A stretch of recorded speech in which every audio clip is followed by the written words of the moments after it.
क्या है? हाँ, क्लोज करो।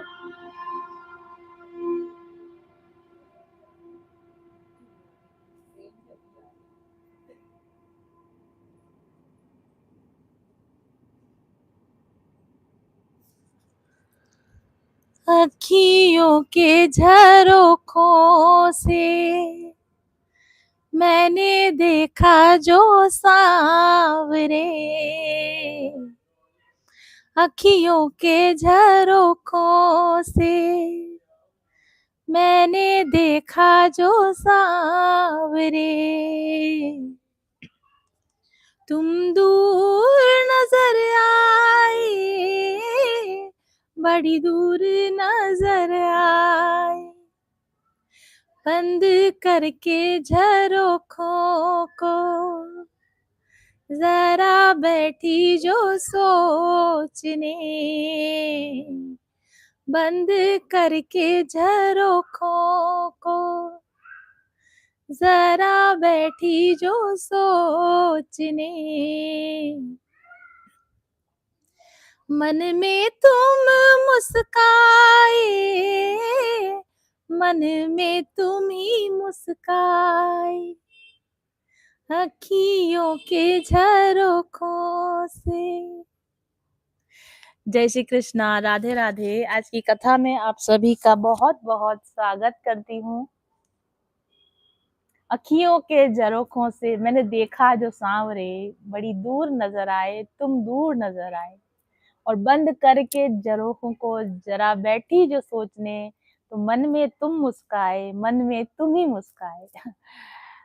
जब आप कृष्ण भक्ति में होते हैं, जब आप कृष्ण प्रेम में होते हैं ना, तो कोई गाना सुन लो, कोई फिल्मी गाना सुनो, कोई गजल सुनो, कोई गीत सुनो, कोई कव्वाली सुनो, सब भजन ही लगने लगते हैं। हर एक लव सॉन्ग जहां भी कहीं सुनो, आपको ऐसा लगेगा ये मेरे कृष्ण के लिए गाऊंगी, ये मेरे कृष्ण के लिए भजन है। और ये आज जब हम बात कर रहे हैं, आज की कथा को जब हम आगे बढ़ाएंगे, सुबह 5 बजे ये सॉन्ग मुझे चैनल हुआ था। सुबह सुबह जब मेरी पहली आंख खुली, तब ये साउंड, ये गाना मेरे दिमाग में बज रहा था, और 5 बजे उठकर मुझे जो संदेश मिला वो मैंने लिखा है इसके अंदर।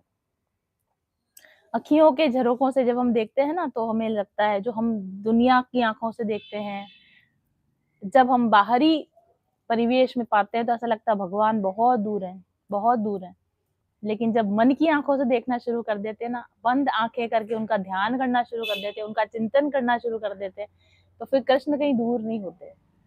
कृष्ण दूर इसलिए नहीं लगते हैं क्योंकि वो वास्तव में दूर है। कृष्ण इसलिए दूर लगते हैं क्योंकि हमको अभी हमारे पास वो दृष्टि नहीं है जिससे हम कृष्ण को देख सके। इन आंखों से, इन बाहर की आंखों से जब कृष्ण को देखते हैं ना, तो ऐसा लगता है कृष्ण बहुत दूर है। लेकिन जब मन की आंखों से देखना शुरू कर देते हैं, भाव की आंखों से कृष्ण को देखना शुरू कर देते हैं, तो कृष्ण पास से भी पास, बहुत बहुत बहुत नजदीक नजर आते, बहुत पास नजर आते हैं। यही इस सॉन्ग का संदेश है। कहीं से भी मिले संदेश, उस अच्छे संदेश को ले लेना चाहिए, चाहे वो किसी सॉन्ग के थ्रू मिलता है, या कहीं गजल के थ्रू मिलता है, कव्वाली के थ्रू मिलता है। तो ये सॉन्ग आज सुबह 5 बजे जो मेरे दिमाग में बज रहा था, इसका संदेश ये है कि कृष्ण इन स्थूल आंखों से देखने के लिए नहीं है। कृष्ण को इन स्थूल आंखों से देखकर नहीं पहचाना जा सकता, नहीं पाया जा सकता। ये जो देह वाली आंखें होती है ना, ये बाहरी रूप को देख सकती हैं। जब बाहरी आंखों से आप देखोगे, तो आपको कृष्ण का विग्रह नजर आएगा, आपको कृष्ण की मूर्ति नजर आएगी, साक्षात कृष्ण नजर नहीं आएंगे। लेकिन जब आप मन की आंखों से दर्शन करोगे ना, तो आपको इस विग्रह में कृष्ण नजर आएंगे, आपको मूर्ति में कृष्ण नजर आएंगे। ये जो भागवत शास्त्र जिसको कहते हैं कि भगवान का वांग्मय स्वरूप है, बाहर से दिखने पर ये पुस्तक लगेगी। जो कृष्ण को नहीं पहचानते, जो भीतर की आंखों से कृष्ण को नहीं देख पाते, उनके लिए ये किताब है। लेकिन जो कृष्ण को भीतर की आंखों से देखना जान चुके, उनके लिए ये किताब नहीं है, उनके लिए कृष्ण भगवान का शब्दमय स्वरूप है। और इसी शब्दमय स्वरूप को समझने के लिए, इसकी अनुभूति करने के लिए हमने ये भागवत कथा को शुरू किया है। अगर आप पहली बार इस भागवत कथा पर आए हैं, तो आपका बहुत बहुत स्वागत है। If you are a returning viewer, आपका यू आर वेलकम बैक। इस कथा सीरीज में मेरे साथ बने रहिए। और जो लोग आज ही जुड़े हैं, या सारी आपने एपिसोड्स पहले की सारी कथाएं नहीं देखी हैं, तो आज कथा का 7वां दिन है, और आप पिछले सारे वीडियोस पे जाके अब तक की कथा का श्रवण कर सकते हैं।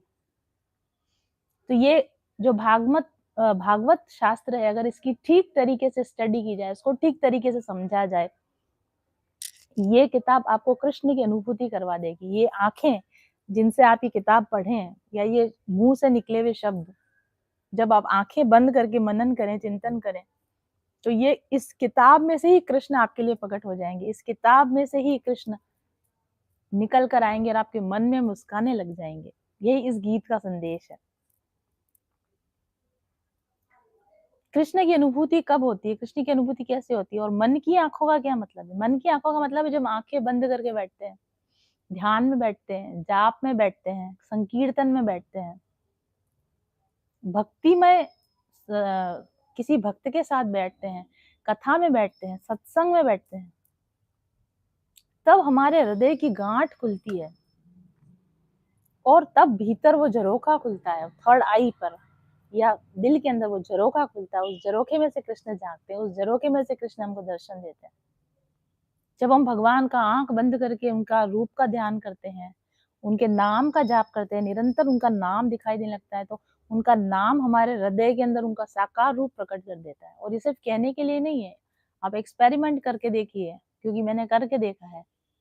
जब आप जिस इष्ट को आप बार बार उनके नाम को पुकारते पुकारते पुकारते, उनकी छवि आपके हृदय में प्रकट हो जाती है, उनकी अनुभूति आपको अपने अंदर होने लग जाती है। और एक बार जिस इष्ट की अनुभूति, जिस भगवान की अनुभूति आपको अपने अंदर होने लग जाती है, फिर वो आपको स्थूल आंखों से भी दिखाई देने लग जाता है, फिर वो आपको बाहर की दुनिया में भी दिखाई देने लग जाता है।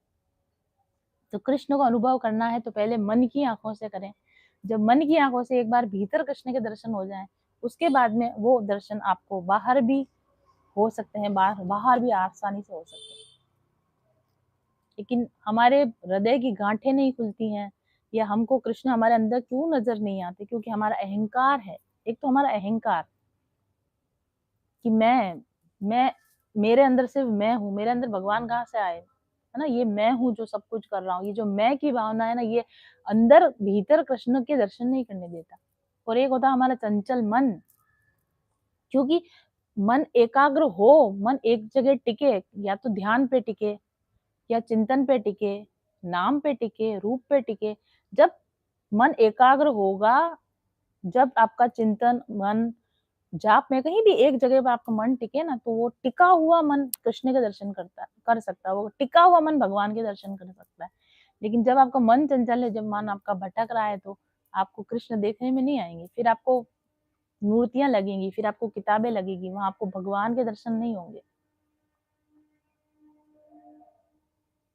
और एक बार आपका मन जब भगवान में लग गया ना, तो वो मन डिसॉल्व हो जाएगा। वो मन भगवान के सिवा और कहीं लग ही नहीं सकता। जो मन भगवान में लग जाता है, वो सिर्फ भगवान में ही लगा रहता है, वो कहीं और लग ही नहीं सकता। गाने के आगे की पंक्तियां वो इसी भाव को व्यक्त कर रही हैं। एक मन था मेरे पास, वो अब खोने लगा है, पाकर तुझे हाय मुझे कुछ होने लगा। होने ये लगता है कि मन संसार में टिकता नहीं, मन बाहरी चीजों में भटकता नहीं। एक बार जिसने ईश्वर को पा लिया, मन से पा लिया, उसके बाद उसको लगेगा कि पता नहीं मुझे क्या हो गया है। दुनिया को भी लगेगा इसको क्या हो गया है, दिमाग खराब हो गया है इसका। सब कुछ छोड़ छाड़ के, दुनिया जहान छोड़ छाड़ के ये भगवान के पास आके बैठी है। लेकिन जिसका मन भगवान में लग जाता है, जिसको पता है कि वो यहाँ क्यों बैठा है, वो उसका एक ही जवाब होता है, अपने खुद के लिए भी, जब खुद को डाउट आए कि मैं ऐसा सब क्यों कर रहा हूँ, और दुनिया के लिए भी, एक तेरे भरोसे पे सब बैठी हूँ भूल के, एक तेरे भरोसे पे सब बैठी हूँ भूल के, यूं ही उम्र गुजर जाए, तेरे साथ गुजर जाए। जिसका मन भगवान में लगता है ना, उसको ऐसा लगता है कि मेरा मन यहाँ से अब कहीं नहीं जाए, कभी नहीं जाए, पूरी जिंदगी में बस भगवान में ही मेरा मन लगा हुआ रहे। और कृष्ण भक्ति की क्रिया है ना, दिखावे की क्रिया नहीं है, कोई बाहरी क्रिया नहीं है। मन का लगना आंतरिक परिवर्तन है, मन का लगना बाहर दिखाने की क्रिया नहीं होती। बाहर दिखाने की जो भक्ति होती है ना, जैसे मंदिर जाना, दिया लगाना, आरती करना, वो भी अच्छी बात है। ऐसा नहीं कि वो अच्छी बात नहीं, वो भी आपके मन को एकाग्र करती है। एट लीस्ट वो आपके मन को एकाग्र करने वाली क्रियाएँ हैं। ये सहायक साधन है ये सब। लेकिन कृष्ण भक्ति की ये सब बाहरी क्रियाएँ हैं। कृष्ण भक्ति की आंतरिक क्रिया ये है कि आपकी लाइफ़स्टाइल कृष्णमय हो जाए। कृष्ण भक्ति एक लाइफ़स्टाइल है ना? सच्ची कृष्ण भक्ति जब शुरू होती है कि जब आपकी सोच कृष्णमय हो जाए, आपके निर्णय कृष्णमय हो जाएँ, आपकी जीवन शैली कृष्णमय हो जाए। कृष्ण आपके जीवन का सेंटर हो, और बाकी बाकी की ज़िंदगी उसके हिसाब से चले। कृष्ण के हिसाब से आपकी दिनचर्या सेट हो, कृष्ण के हिसाब से आपके विचार सेट हो, कृष्ण के हिसाब से आपके डिसीजन आए। कृष्ण आपकी जीवन शैली का हिस्सा बन जाए, तब वो हम ये कह सकते हैं कि तुम मन में तुम मुस्काए। मन में मुस्काता ही कृष्ण तभी है जब आप कृष्ण को अपनी लाइफ़स्टाइल बना लेते हो। कृष्ण कृष्ण भक्ति को अपनी जीवन शैली का जब आप हिस्सा बना लेते हो। कृष्ण किसी गोलोक में बैठा हुआ ईश्वर है, हाँ अवश्य है। वो अपने सगुण साकार रूप में वो वहाँ ज़रूर बैठे हैं, गोलोक में वो ज़रूर बैठे हैं। लेकिन सिर्फ वहीं नहीं बैठे हैं कृष्ण। कृष्ण भक्तों के हृदय में, कृष्ण भक्तों की क्रियाओं में, उठते, बैठते, बोलते, चालते, कृष्ण एक चेतनता है, कृष्ण एक चैतन्य शक्ति है, जो कृष्ण भक्तों के साथ चलती है। आप कई बार कृष्ण भक्तों को देखना हो, आपको उनके अंदर एक अलग तरह का ओज नज़र आएगा, कुछ तेज नज़र आएगा, कुछ आकर्षण नज़र आएगा। कृष्ण भक्त आकर्षक होते हैं। ऑटोमेटिकली कृष्ण भक्तों की तरफ आपका मन खींचा चला आता है। वो उस इंसान की तरफ आपका मन नहीं खींचना है, वो कृष्ण की चेतना है जो उस कृष्ण भक्त के साथ चलती है। वो कृष्ण है उस व्यक्ति के साथ लगी हुई चेतना जो आपको आकर्षित करती है। इसलिए कोई कृष्ण भक्त जब आपको आकर्षक लगे ना, तो आप ये मत सोचना कि इस व्यक्ति के प्रति आप आकर्षित हो रहे हैं, आप ये सोचना कि आप कृष्ण के प्रति आप आकर्षित हो रहे हो। जो इंसान जीवन में कृष्ण को उतार लेता है ना, वो कृष्णमय हो जाता है, उसका रूप भी कृष्णमय हो जाता है, उसका आकर्षण भी कृष्णमय हो जाता है।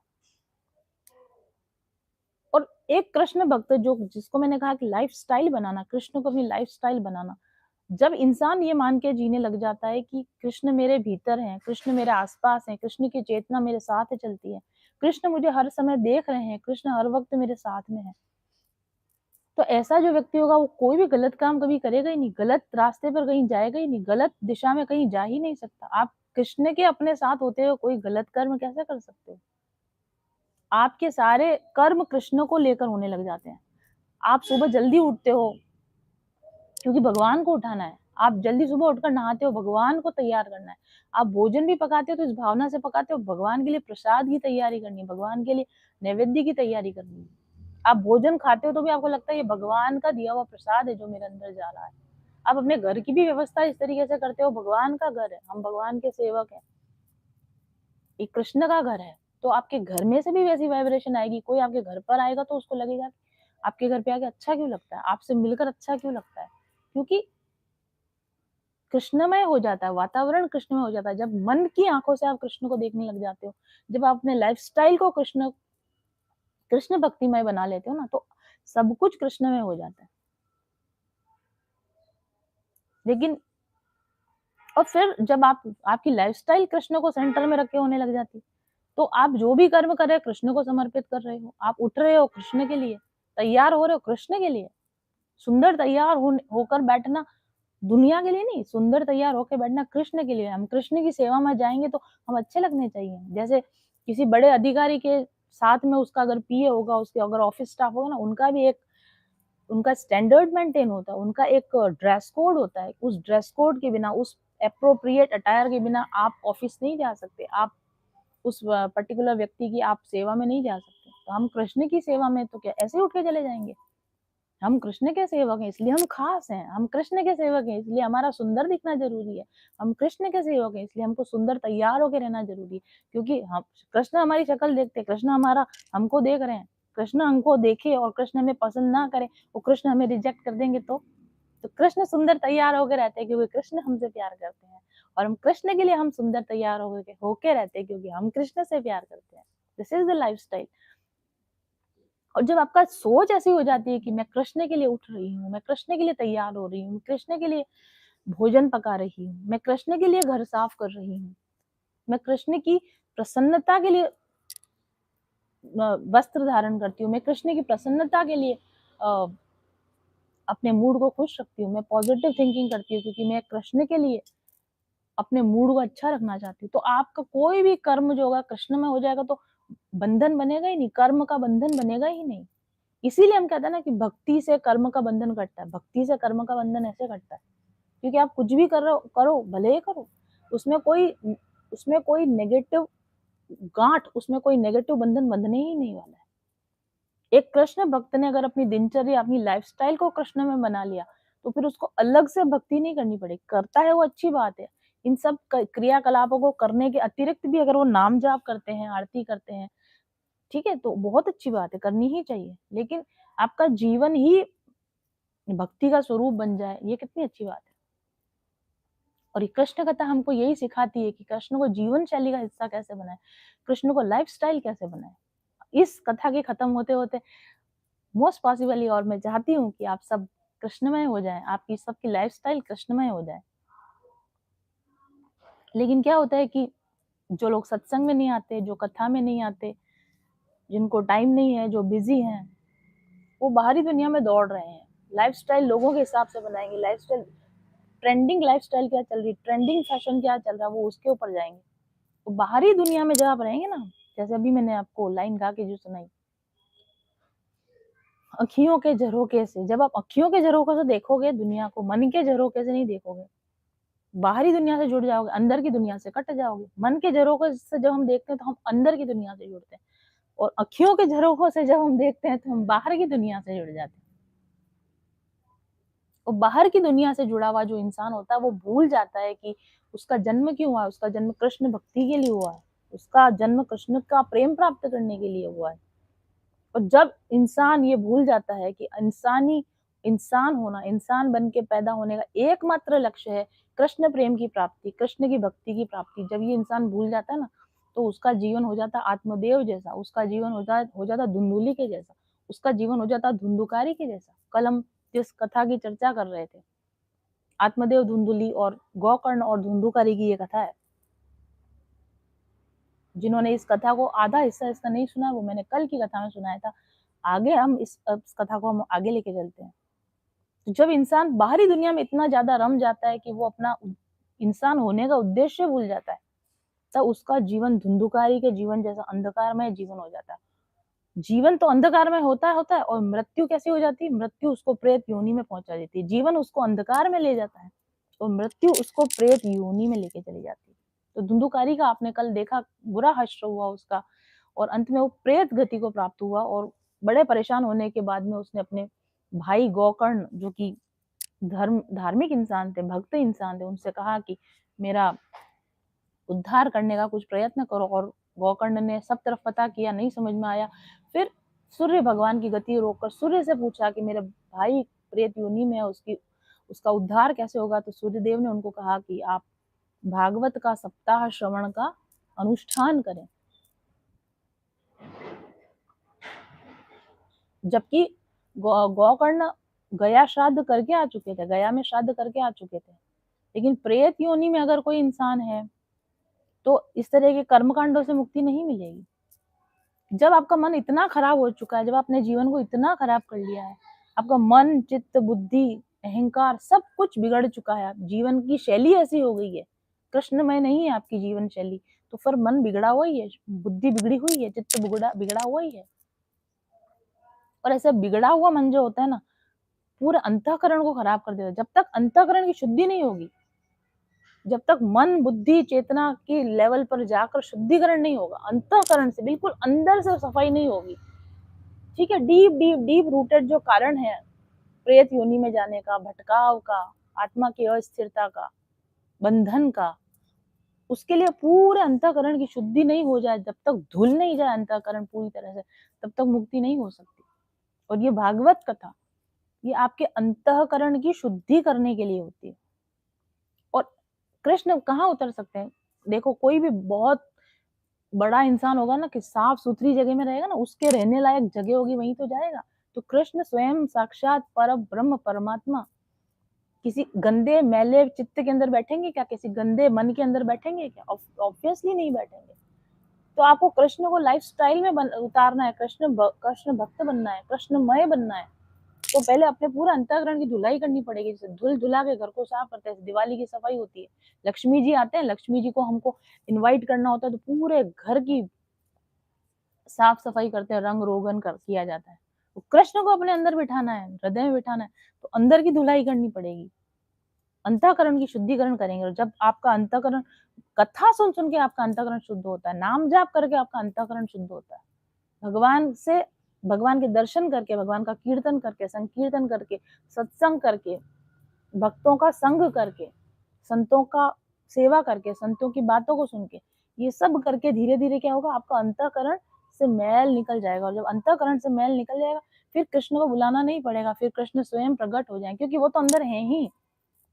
वो तो आपका अंतःकरण मैला है, इसलिए आप अपने अंदर विराजित कृष्ण को पहचान नहीं पा रहे हैं।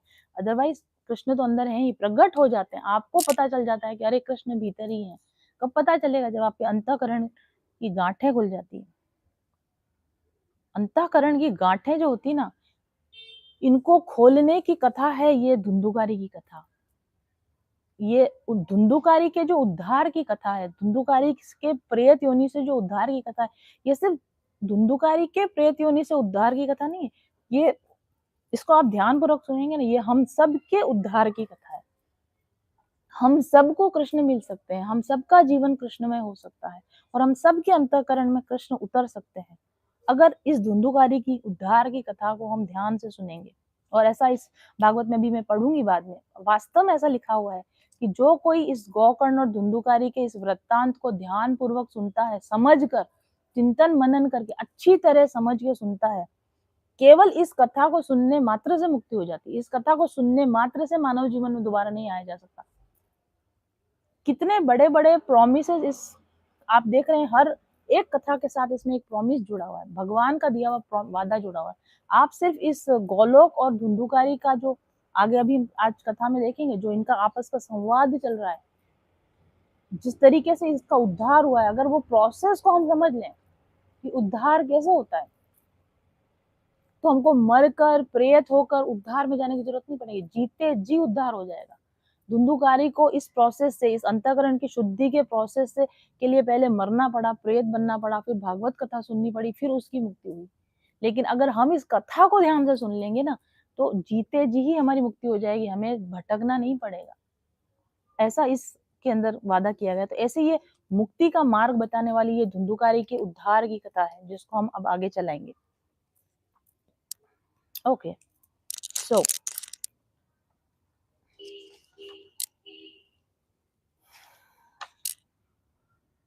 तो हमने ये आपको बताया कि गोकर्ण ने कहा कि ठीक है, मैं ऐसा निश्चय करता हूँ कि मैं कथा सुनाऊँगा, और गोकर्ण शायद खुद ही कथा करने बैठे, अभी पता चल जाए, हाँ, कथा गोकर्ण ने ही कथा करी।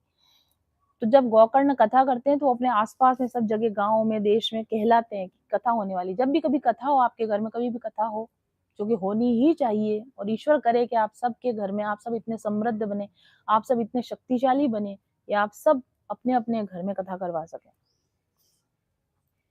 तो जब देश, गाँव से बहुत अनेकों-अनेक लोग उस कथा को सुनने के लिए आए, लूले, लंगड़े, अंधे, बूढ़े, मंदबुद्धि लोग, कि चलो ये तो हमारा जीवन खराब हुआ, लेकिन अब आगे तो हमारी निवृत्ति हो, हमारे कर्मों की निवृत्ति हो, हमारे पापों की निवृत्ति हो। इस उद्देश्य से जितने भी पापी लोग थे, वो सब वहाँ पर आए, और वहाँ इतनी भीड़ हुई उस कथा को सुनने के लिए, इतनी भीड़ हुई कि देवताओं को भी आश्चर्य हो गया कि इतने लोग कथा सुनने आए।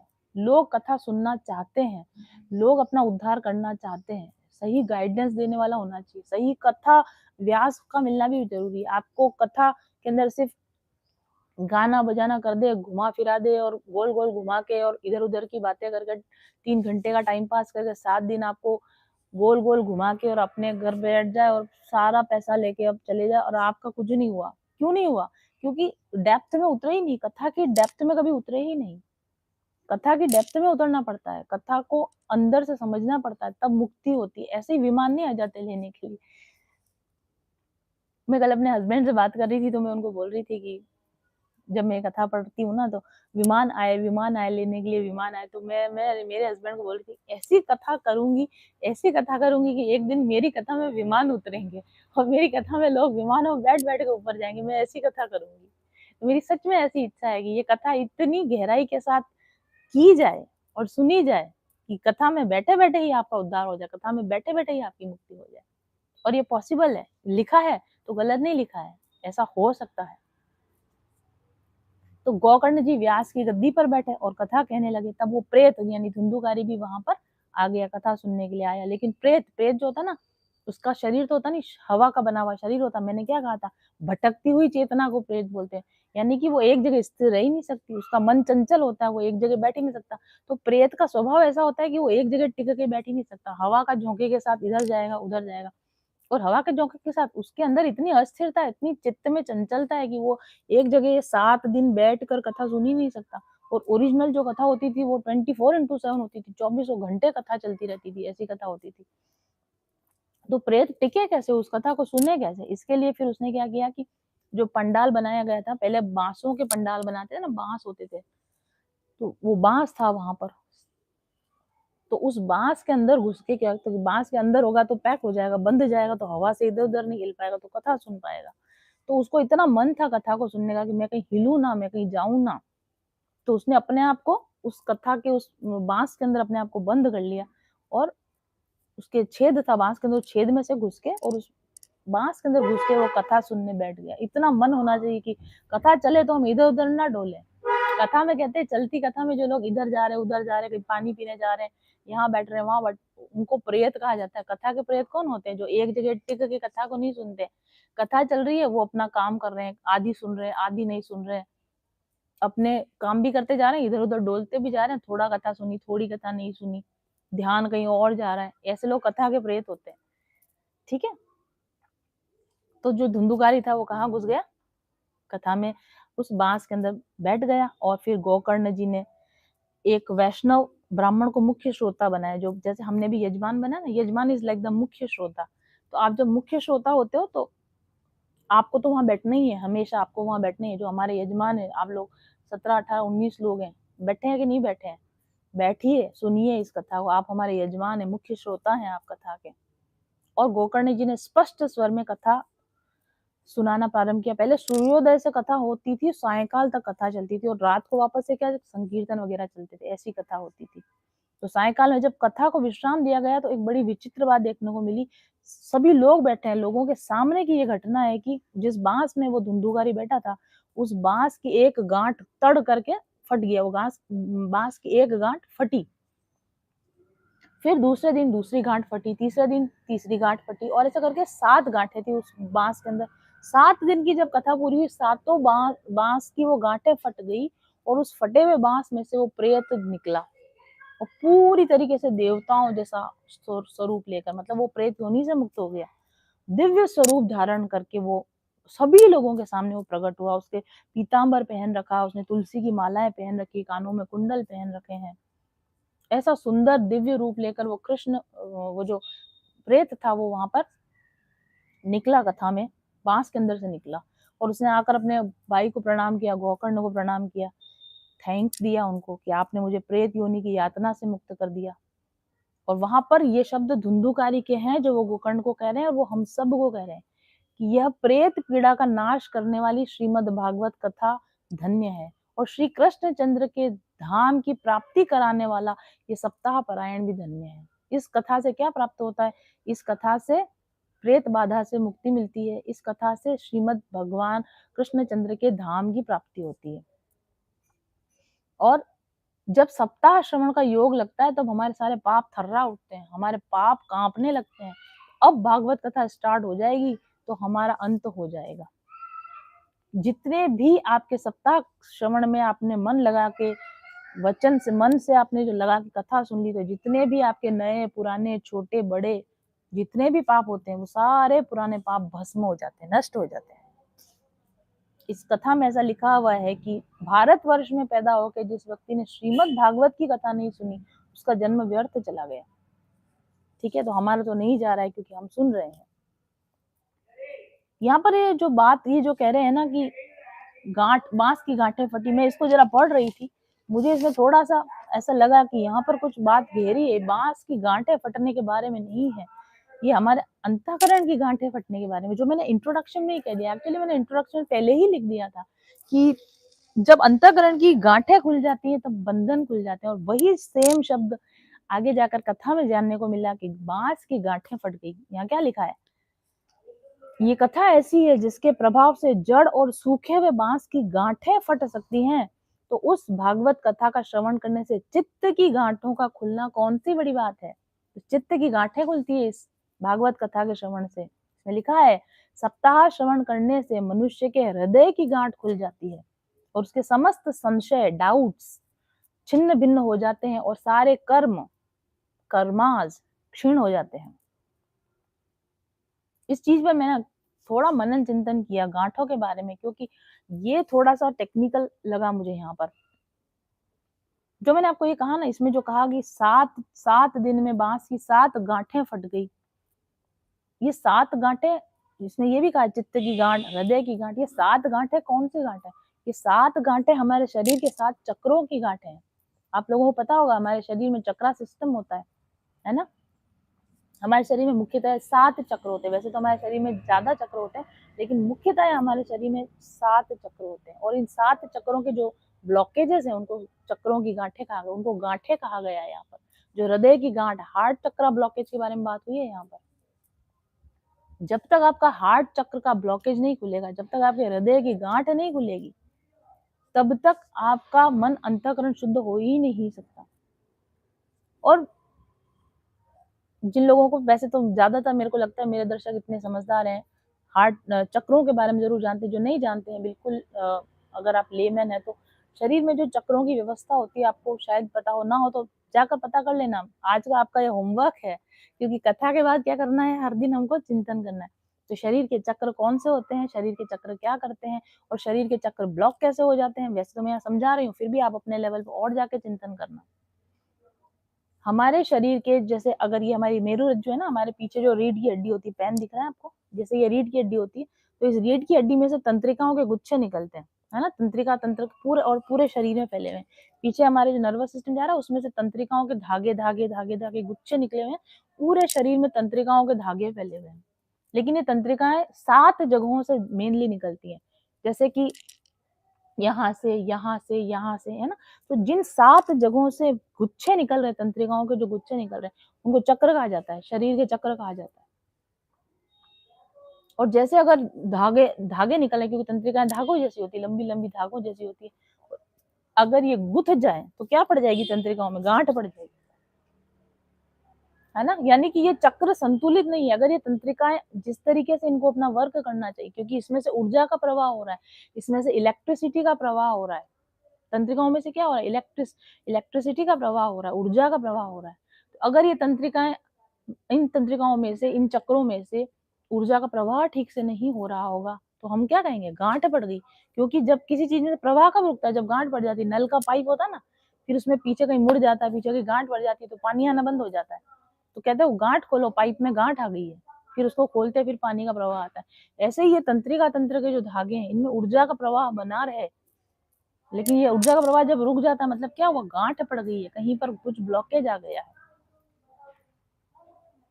और जब तक ये ऊर्जा का प्रवाह, शरीर में ऊर्जा का प्रवाह ठीक नहीं होगा, तब तक आपके गांठें नहीं खुलेगी। और जब तक आपकी गांठें नहीं खुलेगी, तब तक आपकी चित्त की शुद्धि नहीं होगी, मन की शुद्धि नहीं होगी। और मन की शुद्धि नहीं होगी तो आपकी मुक्ति नहीं हो सकती। अब उसके लिए प्रेत बनने की भी जरूरत नहीं। हमारे अपने अंदर सब में गांठें लग रही, हम सब प्रेत बनने की तैयारी में हैं, क्योंकि गांठें हम सब के अंदर ऑलरेडी लग रही हैं। अभी मैं आपको यहाँ हाथों हाथ आपको बताऊंगी कि हम में से कौन कौन प्रेत बनने वाला है। ठीक है, हम यहाँ पर दूध का दूध और पानी का पानी कर देते हैं कि ये धुंधुकारी की कथा है कि ये हम सब की कथा है। ये जो धुंधुकारी के साथ हुआ, वो हमारे साथ होने में कितनी पॉसिबिलिटी है, किस हद तक हम खुद अपने आप को प्रेत बनाने की रेडीनेस में है। आपको आम बोलचाल की भाषा में भी समझाऊंगी, आध्यात्मिक दृष्टि से भी समझाने की कोशिश करूंगी। देखिए, हमारे शरीर में जो मैंने 7 चक्र आपको कहे, बहुत सारे लोग जानते होंगे इस बारे में, जानते हैं तो कमेंट कीजिए। जो सबसे नीचे का चक्र होता है, रीढ़ की हड्डी में उपस्थित होता है वो चक्र। अब और गूगल करके देख लीजिए, मैं जब बात कर रही हूँ ना आपसे, उस समय पर आप भी चाहें तो गूगल करके देखिए, सातों चक्रों की स्थितियां देखिए कहाँ है बॉडी के अंदर सातों चक्रों की स्थितियां। मूलाधार चक्र जिसको रूट चक्र बोलते हैं, रीढ़ की हड्डी में सबसे नीचे की तरफ का चक्र होता है, बेसल चक्र होता है ये। मूल इसलिए क्योंकि मूल से सबसे बेस में है ये। आप देखिएगा आपका मूलाधार में गांठ है कि नहीं, है ना। या जैसे मूलाधार की गांठ का मतलब क्या है, मूलाधार के अंदर क्या ब्लॉकेज बनता है, मूलाधार में ऊर्जा का प्रवाह कब रुकता है। और अब आप उसको चेक करेंगे, अपने आप को चेक करेंगे, ठीक है। आपके अंदर अगर डर बना रहता है किसी भी चीज को लेकर, अगर आपके अंदर सेफ्टी का डर है, सुरक्षा का डर है, भविष्य को लेकर डर है, मनी का डर है, स्टेबिलिटी का डर है, किसी भी प्रकार का आपके अंदर डर बना हुआ रहता है ना, आपके अंदर घबराहट बनी हुई रहती है, आपके अंदर एंग्जाइटी बनी हुई रहती है।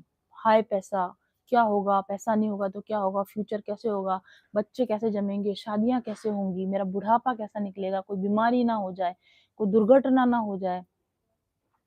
ये डर आपके अंदर अगर बने रहते हैं तो आपके अंदर मूलाधार चक्र पर गांठ पड़ी हुई है, धुंधुकारी बनने की तैयारी में हो आप।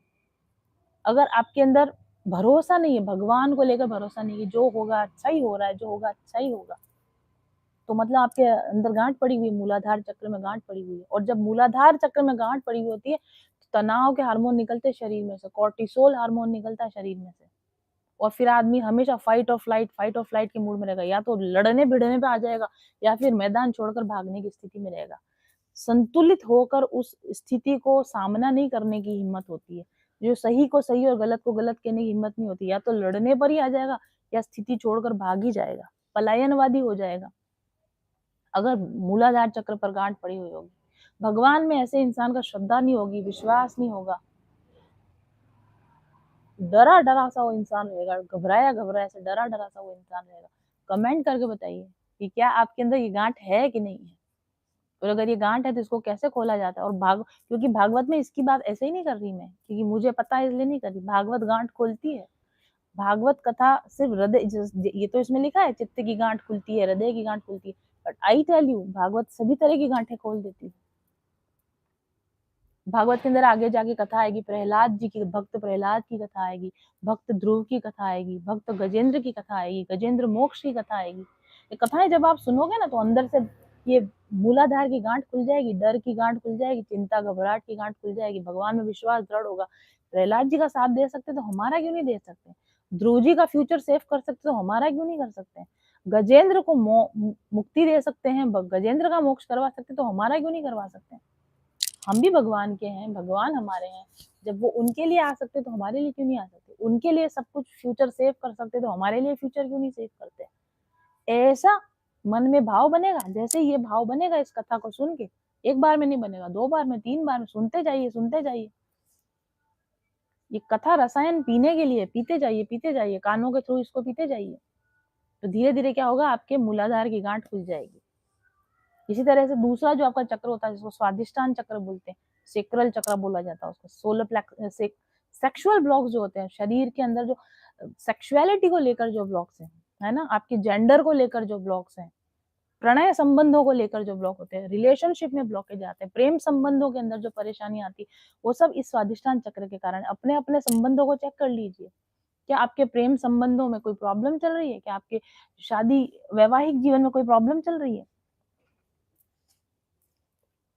कि आपको, और सिर्फ वैवाहिक जीवन ही, रिश्तों में जितने भी रिश्ते हैं, सभी रिश्ते प्रेम के तो रिश्ते होते हैं, माता पिता भाई बहन, सभी रिश्ते प्रेम के रिश्ते होते हैं।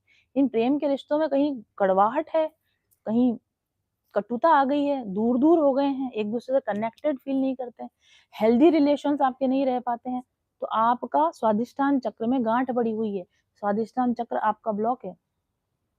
कोडिपेंडेंसी के इशू होते हैं, जिनका स्वादिष्टान चक्र ब्लॉक होता है उनको कोडिपेंडेंसी के इशू होते हैं, उनकी लाइफ में अनहेल्दी रिलेशंस होते हैं, उनकी लाइफ में टॉक्सिक रिलेशंस आते हैं, उनकी लाइफ में नार्सिसिस्टिक रिलेशंस आते हैं।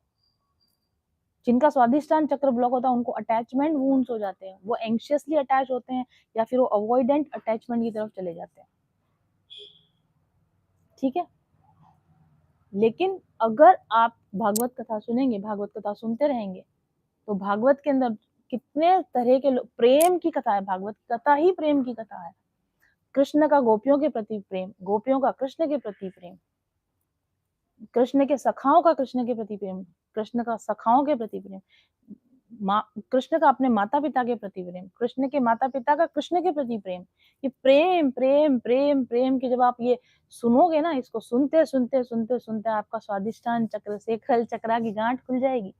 आपको समझ में आएगा हेल्दी रिलेशन क्या होते हैं, हेल्दी इमोशंस क्या होते हैं, रिलेशनशिप आसानी से फ्लो कैसे होते हैं। और इस वाला ये वाला जो एरिया है बॉडी का, ये वाला जो एरिया होता है, अगर यहाँ पर आपको प्रॉब्लम है, इस स्वादिष्टान चक्र में गांठ है, आपके रिप्रोडक्टिव सिस्टम में, आपके जनन तंत्र के अंदर गड़बड़ होगी। जो सेक्सुअल हार्मोन्स निकलते हैं, टेस्टोस्टेरोन, प्रोजेस्टेरोन, एस्ट्रोजन, इन हार्मोनल सिस्टम गड़बड़ होगी तो पीटीएसडी, सीपीटीएसडी, ये सारी बीमारियां जो होती है, प्रजनन तंत्र से संबंधित जो बीमारियां होती है, ये सारी इस सेक्रल चक्रा के ब्लॉकेज की वजह से होती है। लोगों के साथ जो आप प्रेम फील नहीं कर पाते, जो मजबूत संबंध आप लोगों के साथ नहीं बना पाते, लॉन्ग टर्म रिलेशन जो आप लोगों के साथ नहीं बना पाते, रिलेशंस में रह के खुशी जो आपको महसूस नहीं होती, सिक्योरिटी जो आपको महसूस नहीं होती, डीप ट्रू लव कनेक्शंस में जब आप नहीं रह पाते हो, healthy hormones, connecting hormones, dopamine, connecting hormones, oxytocin, connecting hormones, vasopressin आपके अंदर जब बराबर मात्रा में रिलीज नहीं होते ना, तो आपके यहाँ पर गांठ पड़ती, स्वादिष्टान में गांठ पड़ जाती है। ये आप प्रेम की इस कथा को, इस प्रेम के इस ग्रंथ को आप पढ़ेंगे तो आपके अंदर से ये सारा, ये जो गांठ है ये भी निकल जाएगी। तीसरा जो हमारा चक्र होता है, मणिपुर चक्र होता है, सोलर प्लेक्सस यहाँ पर होता है ऊपर। जो हमारी अहम भावना है, अहंकार यहाँ बैठा रहता है, और अहम तो हम सबके अंदर होता है, मतलब ये चक्र तो हम सबका ही बाधित है, ये चक्र तो सबका ही गांठ पड़ रही है। यहाँ पर जिन लोगों के इस चक्र में गांठ होती है, वो कंट्रोलिंग नेचर के होते हैं, वो खुद को नहीं सुधारते, वो दूसरों को कंट्रोल करने की कोशिश करते हैं। लोग मेरे हिसाब से चलने चाहिए, मैं लोगों के हिसाब, मैं ना बदलूं, लोग मेरे हिसाब से बदलें। ये जो भावना होती है ना, वो इस चक्र में गांठ की वजह से होती है, मणिपुर चक्र में गांठ की वजह से होती है। खुद का सेल्फ कॉन्फिडेंस लो होगा, लेकिन बाहर ऐसा दिखाएगा, झूठा अहंकार, झूठा कॉन्फिडेंस दिखाया जाएगा।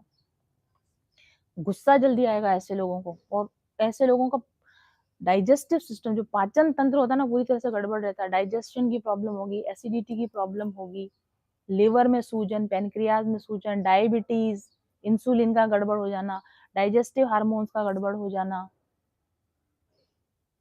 ये सब कुछ इस मणिपुर चक्र में गांठ की वजह से। अपने आप को चेक करते रहिएगा, आपके कौन कौन से चक्रों में कितनी गांठें पड़ी हुई है, आपके भी मेरे भी। लो सेल्फ रेस्पेक्ट रहेगी, सेल्फ ब्लेम करता रहेगा इंसान, खुद को कोसता रहेगा, खुद पर हम तो बेचारे हैं, हमारा तो क्या है, हम तो गरीब इंसान हैं, है ना, हमारी तो किस्मत खराब है, खुद को ही बैठ के रोते रहना। दिस इज वाई इस मणिपुर चक्र में गांठ होने की वजह से ये सब चीजें होती है। पावर स्ट्रगल, सास बहुओं के जो झगड़े होते हैं ना, मैं बड़ी, मेरी बात मानो, मेरी बात सुनो, घर के अंदर जो देरानी जेठानियों के जो झगड़े हो रहे, पावर के स्ट्रगल में, मैं बड़ी, मैं, मेरी बात सुनो, मेरी बात मानो, ये सब इस मणिपुर चक्र में गांठ की वजह से होता है, मणिपुर चक्र में ब्लॉकेज की वजह से होता है। लो एनर्जी रहना, प्रोडक्टिविटी नहीं रहना, काम करने की इच्छा नहीं होना, आलस रहना, प्रोकास्टिनेट करना, चीजों को टालते रहना, ये सारा गड़बड़ कब होती है, जब ये मणिपुर चक्र में गांठ पड़ी हुई होती है।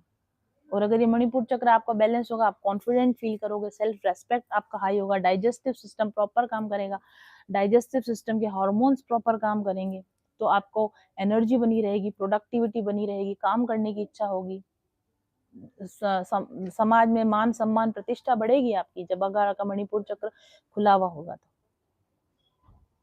और गट ब्रेन का जो सिस्टम होता है, डाइजेस्टिव सिस्टम का सीधा संबंध हमारे ब्रेन से होता है। यहाँ पर गड़बड़ होती है ना, यहाँ पर गड़बड़ होनी शुरू हो जाती है, या फिर यहाँ पर तनाव होता है तो पेट में गड़बड़ होनी शुरू हो जाती है। होता है ना ऐसा कि आपके दिमाग में कोई चिंता चल रही है तो खाना नहीं भा रहा है, डाइजेशन नहीं हो रहा है, एसिडिटी बन रही है, पेट फूल गया, चिंता की वजह से। इन दोनों का संबंध है, ये गड़बड़ होगा तो ये भी गड़बड़ होगा, ये गड़बड़ होगा तो ये भी गड़बड़ होगा। तो ये जो अहंकार की भावना को खत्म करना, ठीक है, इसको खत्म करने के लिए जो ये इसमें आगे कथाएं आएगी, कितने ही तरह के असुरों की कथाएं इसके अंदर आएगी। हिरण्यकश्यपु की कथा आएगी, क्या हश्र हुआ अहंकार करने से। कंस की कथा आएगी, क्या हश्र हुआ अहंकार करने से। और अनेकों अनेक ऐसे इसके अंदर दृष्टांत आएंगे कि जब अहंकार की वजह से चीजें गड़बड़ की गई तो कैसे जिंदगी खराब हुई, ये कथाओं को सुन सुन के हमारे अपने अंदर का अहंकार शांत हो जाएगा। हमको ऐसा नहीं करना है, हमको ऐसा नहीं करना है। और ये कथा सुन सुन के आपका मणिपुर चक्र की गांठें खुल जाएगी। इस तरह से अगर आप हार्ट चक्र, अनाहत चक्र की बात करें, जिनके हार्ट चक्र में ब्लॉक होगा, lack of love, lack of compassion, lack of kindness उनको होगा। प्यार, अनकंडीशनल लव फील नहीं कर पाएंगे, है ना। काइंडनेस नहीं होगी, दया की भावना नहीं होगी उनके अंदर, कंपैशन की भावना नहीं होगी उनके अंदर। राग द्वेष बना रहेगा। मोह माया तो होगी, मोह तो होगा, लेकिन प्रेम नहीं होगा। राग तो होगा, द्वेष तो होगा, लेकिन फॉरगिवनेस की फीलिंग, ये बड़ा दिल, जैसे बोलते हैं ना, बड़ा दिल रख के माफ कर दिया, वो माफी की भावना नहीं होगी। शिकायतें पालना, शिकायतें करना, ठीक है। और डिसऑर्गेनाइज अटैचमेंट, कभी किसी चीजों पर बहुत अधिक राग है, किसी चीजों को लेकर बहुत अधिक द्वेष है, या प्रेम है तो बहुत प्रेम है, प्रेम नहीं होता, वो मोह होता है।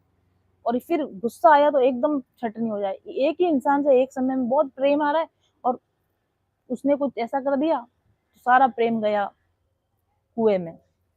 गुस्सा गुस्सा आना शुरू हो गया उस इंसान के ऊपर।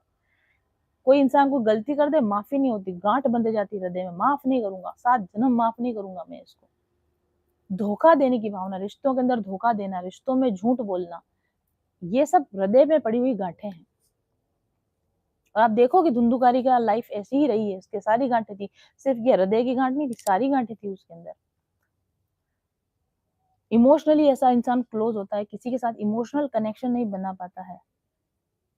हार्ट डिजीजेस, दिल से संबंधित जो बीमारियां होती ना, हृदय की धड़कन बढ़ रही है, बीपी की बीमारियां हो जाती है, ये किससे हो रही है? इस हार्ट चक्र के ब्लॉकेज की वजह से होती है। थाइमस ग्लैंड की प्रॉब्लम हो जाती है। इम्यून सिस्टम, जो रक्षात्मक सुरक्षात्मक प्रणाली होती है शरीर की, वो कमजोर हो जाती है, इंसान बीमार रहने लग जाता है। क्यों? हार्ट चक्र में ब्लॉकेज की वजह से। ठीक है, कमेंट करके बताइए कितने % धुंधुकारी हैं हम, आप। और आगे की अगर हम बात करें, नेक्स्ट जैसे विशुद्धि की बात करें, फियर ऑफ, गले में जो चक्र होता है उसको विशुद्धि चक्र कहा जाता है, थ्रोट चक्र बोला जाता है। फियर ऑफ एक्सप्रेशन, अपने सत्य को नहीं बोल सकते, झूठ बोलते हैं ऐसे लोग जिनका गले में विशुद्धि चक्र में प्रॉब्लम होती है ना, वो रिलेशनशिप में झूठ बोलते हैं, किसी भी चीज में झूठ बोल जाएंगे, सच बोलते नहीं, सच बोलने से डर लगता है, जजमेंटल होते बहुत ज्यादा, मतलब निंदा करना, चुगली करना, बोले अरे वो तो ऐसा है, अरे वो तो वैसा है। हर टाइम जजमेंट पास करते रहेंगे लोगों के बारे में, दोषारोपण करेंगे, अपनी गलती नहीं देखेंगे, दूसरों की गलतियां नजर आएंगी, दूसरों का दोषारोपण करते रहेंगे। अपनी ऑथेंटिक सेल्फ को नहीं बता पाते हैं, मैं ये हूं, मुझे ये चाहिए, ये मेरा सच है, सच को नहीं बोलेंगे, झूठ बोलेंगे, सच को छुपाएंगे, ड्रामा ड्रामा पसंद करेंगे, मतलब सीधी सीधी बात नहीं करेंगे कि भाई ये बात है, सीधी बात कर दी, घुमा फिरा के बात करेंगे, मैन्युपुलेट करेंगे, ठीक है। और सच अगर बोलेंगे तो क्या बोलेंगे, हम तो कड़वा बोलते हैं, हम तो हम सच बोलते हैं ना, इसलिए सच बोलना कड़वा लगता है।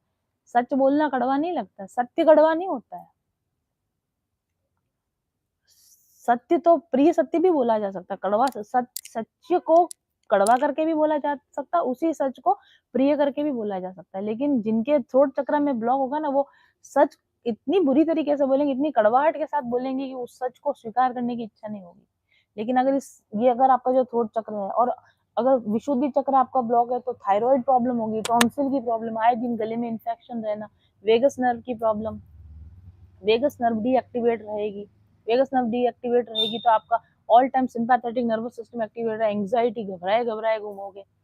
ये सब होता है जब आपके अंदर ये विशुद्धि चक्र का ब्लॉकेज होता है। सत्यम ब्रूयात प्रियम ब्रूयात। लेकिन अगर आपका विशुद्धि चक्र ओपन है, सत्य बोलोगे लेकिन प्रिय सत्य बोलोगे, सत्य सत्य बोलोगे लेकिन मिठास के साथ उस सत्य को आप बोलोगे, प्यार से बोलोगे, लोगों के साथ में झूठ नहीं बोलोगे, अपनी बात को कहोगे लेकिन प्यार से कहोगे, अच्छे तरीके से कहोगे, अपनी बात लोगों तक पहुंचा पाओगे, एक्सप्रेस कर पाओगे, अपने ऑथेंटिक सेल्फ को लोगों के सामने दिखा पाओगे कि मैं ये हूँ। अपने मुखौटे लगा के नहीं घूमोगे, नकाब लगा के नहीं घूमोगे, गलत पर्सनैलिटी लोगों के सामने शो नहीं करोगे, जो आपकी ओरिजिनल पर्सनैलिटी वही आप सभी लोगों के सामने शो करोगे। और ऐसे विशुद्धि चक्र के आपको उदाहरण इसमें ढेरों हैं। आप नारद जी को देख लीजिए, जितने भी संत महात्मा हैं, इन सबके विशुद्धि चक्र पर काम किया होता है। जब भी तो उनको इतना ज्ञान होता है, जब भी तो उनके मुंह से जब प्रवाह शुरू होता है वाणी का, कहता है ना कि ऐसी ओज पूर्ण वाणी निकली, ऐसी तेज पूर्ण वाणी निकली, ऐसा ज्ञान का प्रवाह हुआ, और ऐसे भक्त जो श्रोता थे वो मधुर हो गए और सबके दिलों में लोग अपनी वाणी से, अपने शब्दों से लोगों के दिलों में भगवान को स्थापित कर दे, भक्ति को स्थापित कर दे, तो समझे कि आपका विशुद्धि चक्र खुला हुआ है। नारद जी की आप स्टोरी हम देखते हैं, सुखदेव जी की हम स्टोरी पढ़ते हैं ना, ऑटोमेटिक दिमाग में आता है कि हाँ, इस तरीके का हमको भी बनना है कि हमारी बात का असर लोगों तक हो, हमारी बात का इतना असर हो कि लोगों के जीवन चेंज हो जाए, हमारी बात में इतना दम हो कि हमारी बात सुनने के लिए लोग रुक जाए, चलता हुआ इंसान सड़क पे चलता हुआ रुक जाए कि कौन बोल रहा है, क्या बोल रहा है, इसको सुने हम। ऐसे-ऐसे वक्ता इसके अंदर हैं, इसके अंदर। और धीरे-धीरे जब आप सुनेंगे ना तो आपको लगेगा कि ऑथेंटिक कैसे रहना है, सच्चाई के साथ कैसे जीना है, सत्य बोलना है, कड़वा नहीं बोलना है। ये सारी नॉलेज आपको धीरे-धीरे इस कथा के अंदर आपको जानने मिलेगी। नेक्स्ट हमारा चक्र होता है आज्ञा चक्र, थर्ड आई जिसको बोलते हैं। आंजना चक्र भी बोलते हैं, आज्ञा चक्र भी बोलते हैं, थर्ड आई भी बोलते हैं। अगर आपकी ज़िंदगी में कन्फ्यूजन बना रहता है, क्या करूँ, क्या ना करूँ, कुछ समझ में नहीं आ रहा, कुछ क्लियर नहीं हो रहा मेरी लाइफ में, ओवरथिंक करते रहते हो, हमेशा चिंता बनी रहती है। डिसीजन मेकिंग पुअर है आपकी, डिसीजन लेने की आपकी क्षमता बहुत पुअर है।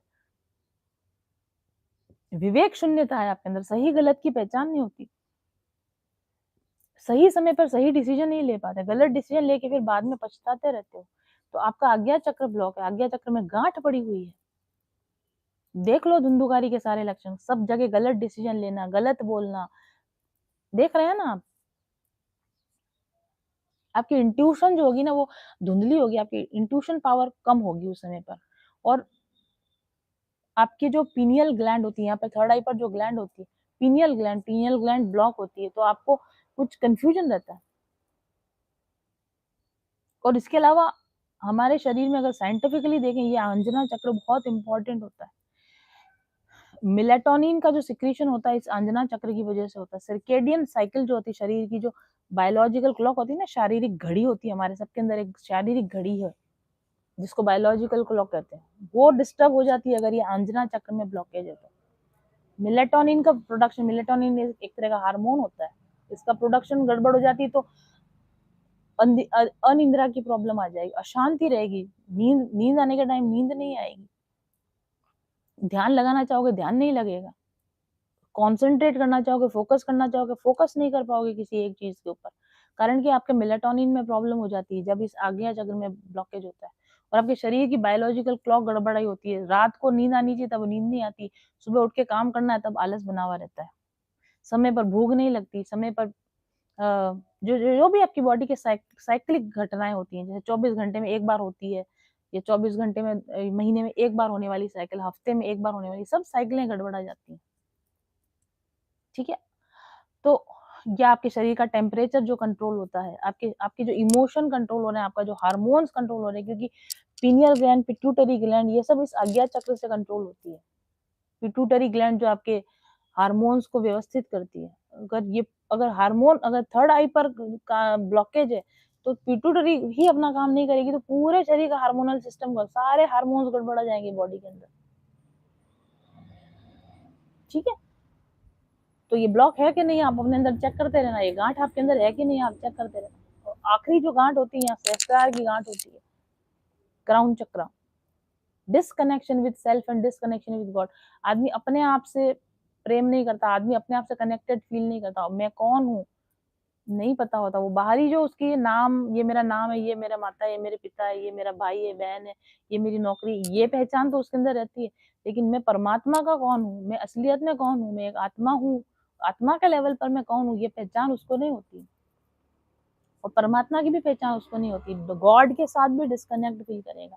आध्यात्मिक रूप से भी वो उसकी ग्रोथ स्टंटेड हो जाएगी, आध्यात्मिक उन्नति नहीं हो पाएगी, ऐसे लोगों की आध्यात्मिक उन्नति नहीं होती है, अज्ञानता का शिकार रहते हैं, नॉलेज नहीं होती, अंदर से नॉलेज नहीं होती, लैक ऑफ पर्पस फील करते हैं, दुनिया में क्यों आए हैं, कुछ उद्देश्य ही नहीं है, भटक रहे हैं, टाइम वेस्ट कर रहे हैं, पता ही नहीं है कि दुनिया में आए क्या करने आए हैं। ये कब होता है, जब आपके सहस्त्रार चक्र ब्लॉक होता है, तो ऐसा होता है। और थोड़ा बहुत भी अगर कुछ स्पिरिचुअल किताब पढ़ लेंगे, कुछ कर लेंगे, तो इतना ईगो आ जाएगा स्पिरिचुअल ईगो, मैं सब जानता हूँ, मुझे कुछ बताने की जरूरत नहीं है, कौन सा ब्रह्मांड, कौन सा भगवान, हम सब जानते हैं। ये जो स्पिरिचुअल ईगो आता है ना, वो भी कब आता है, जब आपका सहस्त्रार ब्लॉक होता है, तब आता है। और या फिर निहिलिज्म आ जाता है। निहिलिज्म का मतलब नास्तिकता आ जाती है। कौन से भगवान? क्या होता है भगवान? क्या होता है? कुछ नहीं होता। आत्मा-वात्मा कुछ नहीं होती, परमात्मा-वरमात्मा कुछ नहीं होता। सब कहने की बातें, सब फालतू बातें, सब ढोंगी बातें, सब पाखंड की बातें। करते हैं ना ऐसे बहुत सारे लोग। प्रूफ बताओ, कहाँ है भगवान? कौन से भगवान? है तो कहाँ है? बताओ, हमें प्रूफ बताओ। ये जो ऐसा करने वाले जो लोग होते हैं ना, इन सब के ये क्राउन चक्र ब्लॉक होते हैं। ऐसे लोगों से बेकार बहस करनी नहीं चाहिए। ये लोग बेकार बहस करेंगे। ये किसी को ये क्यों लगाया, तिलक क्यों लगाया? क्या ज़रूरत है? ये पाखंड करने की क्या ज़रूरत है? दिखावा करने की क्या ज़रूरत? क्यों मूर्ति पूजा करने की क्या ज़रूरत? क्यों मंदिर जाने की क्या ज़रूरत है? क्यों करना है व्रत? क्यों करना है उपवास? कारण बताओ, प्रूफ दो, प्रूफ दो। ऐसा जो लोग करते हैं ना, इनका सहस्त्रार चक्र ब्लॉक होता है। और ये सहस्त्रार चक्र किससे खुलता है? ज्ञान से खुलता है। और ये तो ज्ञान ही भरा हुआ है। यहाँ पर हम बात ही टोटल ज्ञान चर्चा कर रहे हैं। ये जो ज्ञान की चर्चा यहाँ पर चल रही है ना, इससे ये सहस्त्रार खुलता है। दिमाग की खिड़कियाँ खुलती है, दिमाग के कानों में से धुआँ निकलता है। थोड़े ये ज्ञान अंदर जाएगा ना, फिर कानों में से धुएँ निकलेंगे कि अरे हम कहाँ जी रहे हैं, हम कौन-सी दुनिया में जी रहे हैं। इसके अंदर इतनी सुंदर-सुंदर ज्ञान की बातें, इसके अंदर इतनी सुंदर-सुंदर चिंतन की बातें दी हुई है। इसमें इतनी सुंदर स्त्रोत दिए हुए हैं, इसमें इतनी इतनी सुंदर स्तुतियाँ दी हुई। खाली उन स्तुतियों का पाठ करो, आपका सहस्त्रार खुल जाता है। ऐसे-ऐसे इसके अंदर स्त्रोत दिए हुए हैं। जितनी भी अब आप अपने आप को चेक करो कि कितनी गांठें बढ़ी हुई हैं। धुंधुकारी से कॉम्पीट करने में हम कहीं भी कम तो नहीं लग रहे, कहीं से भी कम नहीं लग रहे। अगर आपके अंदर गांठ पड़ने का एक सिंपल निशानी बताती हूँ, अगर आपके अंदर किसी भी तरह के डर हैं, असुरक्षाएँ हैं, अस्वीकृति की भावना है, एक्सेप्टेंस नहीं है, नहीं करते रहते हो आप, एक्सेप्ट नहीं करते हो, रेज़िस्ट करते हो, अहम की भावना है, अहंकार की भावना, आसक्ति है, प्रेम है, मोह है, अपराध बोध की भावना है, गलती हो गई, गिल्ट की भावना आपके अंदर रहती है, या फिर आपके अंदर अधूरी अतृप्त कामनाएँ हैं, अतृप्त इच्छाएँ हैं, ये चाहिए, वो चाहिए, ऐसा होना चाहिए, वैसा होना चाहिए। इसमें से क्या ऐसा है जो हमारे अंदर नहीं है? सब कुछ हमारे अंदर है। और ये सब चीज़ें हैं, तो मतलब चित्त पर गाँठ पड़ी हुई है। और चित्त पर गाँठ पड़ी हुई है, तो हमारी मुक्ति नहीं हो सकती। प्रेत योनि में चले जाएँगे, पर नहीं जाना है। अभी यहाँ रहते हुए कार्यक्रम को निपटा लेना है, भागवत कथा श्रवण करना है। इस चित्त पर जितनी गांठें पड़ी हुई है उसको समय रहते, जिंदा रहते निकाल लेना है, कि हमें धुंधुकारी की तरह प्रेत योनि में ना जाना पड़े। जहाँ पर चित्त बंधता है वहीं चित्त पर गांठ बंधती है। आपका चित्त जहाँ रुका हुआ है, आपका चित्त जहाँ ठहर गया, आपका चित्त जहाँ बंधा हुआ है, बस वहीं आपने अपने चित्त पे गांठ, डर पर रुक गया, असुरक्षा पे रुक गया, अस्वीकृति पे रुक गया, अपराध बोध पे रुक गया, इच्छा पे रुक गया। जहाँ जहाँ आपका चित्त बंध रहा है, वहीं वहीं पर आपके चित्त पर गांठ पड़ती जा रही है। और मन पर गांठ पड़ रही, चित्त पर गांठ, और चित्त पर अगर गांठें पड़ी होगी, इन चक्रों पर जब गांठ पड़ी होगी, मन चंचल हो जाएगा। फिर भगवान में टिकेगा नहीं, कथा में टिकेगा नहीं, सत्संग में टिकेगा नहीं, नाम जप में टिकेगा नहीं, संकीर्तन में टिकेगा नहीं, भक्ति में लगेगा नहीं। तो इस चंचल मन को सुधारने का एक ही तरीका है, इसको पकड़-पकड़ कर कथा में बिठाओ, इसको पकड़-पकड़ कर संकीर्तन में बिठाओ, इसको पकड़-पकड़ कर सत्संग में बिठाओ। नहीं बैठता है जबरदस्ती बिठाओ, नाम जप में बिठाओ, जबरदस्ती बिठाओ, ध्यान में बिठाओ, जबरदस्ती बिठाओ। आखिर तो ऐसा होगा कि इसकी ग्रंथियाँ खुलेगी धीरे-धीरे, कथा सुनते-सुनते ग्रंथियाँ खुलने लगेगी, और जब ग्रंथियाँ खुलने लगेगी तो आप मुक्ति के अधिकारी हो जाएँगे। तो धुंधुकारी 7 दिन के अंदर उसने कथा सुनी, 7 बाँस की गाँठें नहीं टूटी, उसके अंतःकरण की गाँठें टूटी। इतनी-इतनी जब उसने कथाएँ सुनी, प्रहलाद की कथा, ध्रुव की कथा, कंस की कथा, गोपियों की कथा, ये सारी चिंतन वार, और ध्यान से सुनी, हिला नहीं वहाँ से, ध्यान से सुनी, और कथा के बाद मनन किया, चिंतन किया, तो 7 ही दिन में सारी गाँठें खुल गई, और सारी गाँठें खुल गई तो बंधन खुल गए, प्रेत योनि से उसकी मुक्ति हो गई। और तब उस जब धुंधुकारी सामने प्रकट हुआ और वो लोगों से बात कर रहा था कि ये कितनी अच्छी कथा है, देखो इसने मुझे ऐसा बना दिया। उसी समय वैकुंठ से पार्षदों के सहित विमान उतरा, धुंधुकारी को लाने के लिए विमान उतरा। एक दिन ऐसा होगा कि हमारी कथा में भी विमान उतरेगा। तो पार्षदों सहित वैकुंठ से विमान उतरा और उसको लेने के लिए उतरा। धुंधुकारी विमान पे चढ़ाया गया, धुंधुकारी को विमान पे चढ़ाया गया, और फिर वो पार्षदों को रोका गोकर्ण ने कि 1 मिनट रुको, 1 मिनट रुको। मैंने कथा करी, सबने सुनी, सबने अच्छे मन से सुनी, सब अच्छे श्रोता यहाँ पर बैठे हैं, तो फिर विमान एक ही क्यों आया? सबके लिए विमान क्यों नहीं आया? आप पहले ये बता के जाओ। दिस इज़ ऑथेंटिक, जो मैंने कहा ना, विशुद्धि चक्र जिसका खुला होगा, वो पार्षदों से भी सवाल कर लेगा। अगर गलत है तो वो तुरंत बोलेगा। भगवान से भी सवाल कर लेगा कि आप पहले मुझे क्लैरिफाई करो कि आप ऐसा क्यों कर रहे हो? दिस इज़ विशुद्धि चक्र ओपनिंग। तो गोकर्ण वहाँ सवाल पूछते हैं कि आप मेरे को ये बात बताओ कि विमान एक ही क्यों आया?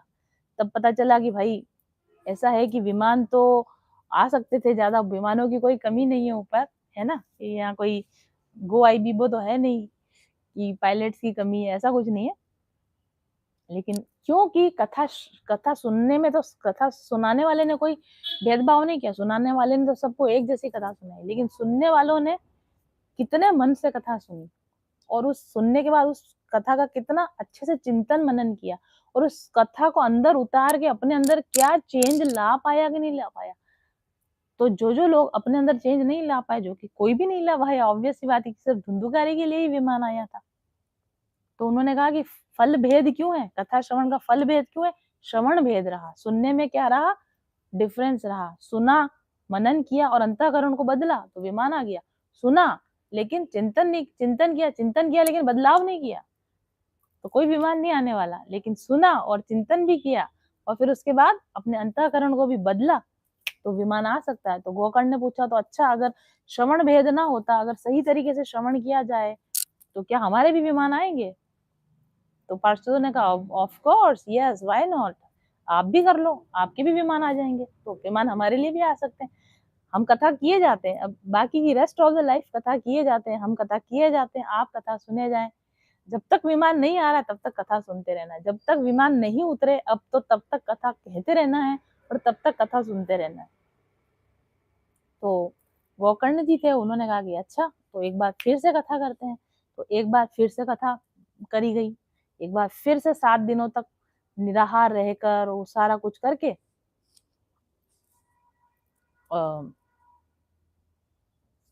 फिर से सप्ताह क्रम के साथ कथा करी गई। और उस बार जब कथा करी गई, सेकंड टाइम जब कथा करी तो क्या हुआ, इसमें लिखा है, इस कथा की समाप्ति पर जो हुआ वो सुनिए, आप भी सुनिए। वहां भक्तों से भरे हुए विमानों के साथ भगवान प्रकट हुए। ठीक है, वहां पे बहुत सारे विमान उतरे और उन विमानों में ऑलरेडी भगवान के पार्षद और खुद भगवान उतर गए वहां पर। और सब तरफ से जय जयकार की ध्वनियां होने लगी, नमस्कार की ध्वनियां होने लगी और भगवान ने हर्षित होकर अपने पांचजन्य शंख की ध्वनि करी। कृष्ण भगवान का जो शंख है उसका नाम पांचजन्य है, आपको पता होगा। पांचजन्य शंख की उन्होंने ध्वनि करी और गोकर्ण को अपने हृदय से लगा के अपने समान बना लिया।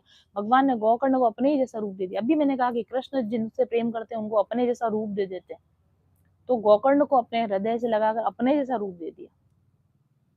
और सब लोगों ने देखा, मेघ के समान श्याम वर्ण पीताम्बर धारी, कुंडल किरीट पहना हुआ, जैसे कोई स्वयं साक्षात कृष्ण भगवान हो, ऐसा गोकर्ण का रूप हो गया।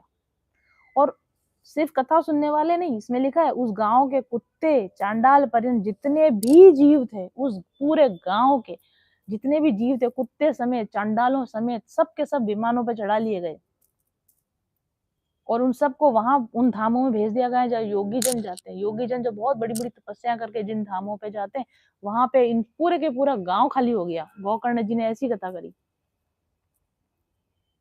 और गोकर्ण जी को भगवान अपने साथ बिठा के पर्सनल अपने धाम में लेके चले गए, परम धाम ग्वाल बालों के अपने धाम में लेके चले गए, गोलोक धाम में लेके चले गए।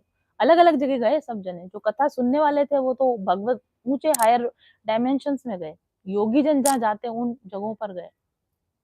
और जो गोकर्ण जी थे उनको भगवान अपने साथ बिठाकर कहाँ लेके चले गए, गोलोक धाम में लेके गए। जैसे जब भगवान राम अयोध्या से जा रहे थे, साकेत जा रहे थे, बहुत से अयोध्या वासी उनके साथ सशरीर साकेत गए। ऐसे गोलोक धाम गए साक्षात सशरीर गोलोक, गोकर्ण जी भगवान के साथ चले गए। सूर्य चंद्रमा देवताओं को सिद्धों को भी जो लोक धाम प्राप्त नहीं होता, गोकर्ण जी को शुद्ध मन से कथा सुनाने के कारण भगवान स्वयं अपने साथ लेके उस धाम में चले गए। ठीक है, इस कथा का भी, कथा यहाँ समाप्त होती है, इस गोकर्ण जी की कथा यहाँ समाप्त होती है। जो इस कथा को, गोकर्ण जी के गोलोक धाम गमन की इस कथा को इसमें लिखा है, जिन्होंने अपने कर्णपुट से यानी कानों के छेद से गोकर्ण की इस कथा का एक अक्षर का भी पान किया है, वे फिर से माता के गर्भ में नहीं आते, उनका मनुष्य योनि में जन्म नहीं होगा। जिस गति को लोग वायु, जल या पत्ते खाकर शरीर सुखाने से, बहुत काल तक घोर तपस्या करने से और योगाभ्यास के द्वारा भी नहीं पा सकते हैं, वे सप्ताह श्रवण के द्वारा सहज में ही प्राप्त कर लेते हैं।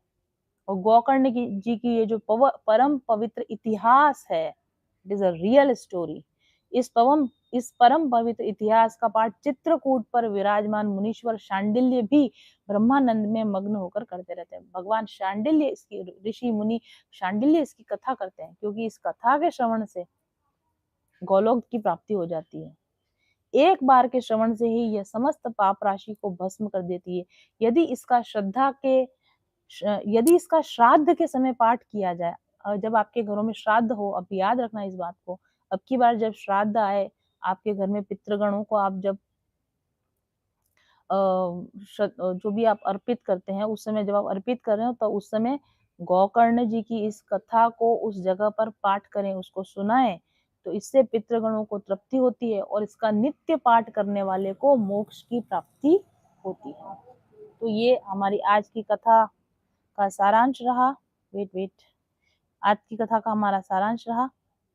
आई होप कि आपको ये कथा अच्छी लगी होगी, और इसके साथ ही हम आगे चलेंगे नेक्स्ट कथा में। कल हम इस कथा को आगे लेके चलेंगे, और मैं आपको ये बताऊं कि ये पुराण बहुत मोटा पुराण है, ठीक है।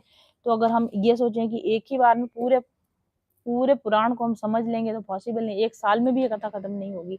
तो इस बार हम महीने भर की ये जो कथा करें, इसमें मुख्य मुख्य बिंदुओं को टच करेंगे, बहुत सारी चीजें इसमें छूट जाएंगी, तो फिर हमको कथा कंटिन्यू करना पड़ेगा, और कथा करेंगे और कथा करेंगे और कथा करेंगे, और इस तरीके से ये कथा यहाँ पर अभी चलती रहेगी, ताकि थोड़ी थोड़ी करके ये आपके अंदर उतरती रहे और आपके अंतःकरण को पवित्र करती रहे।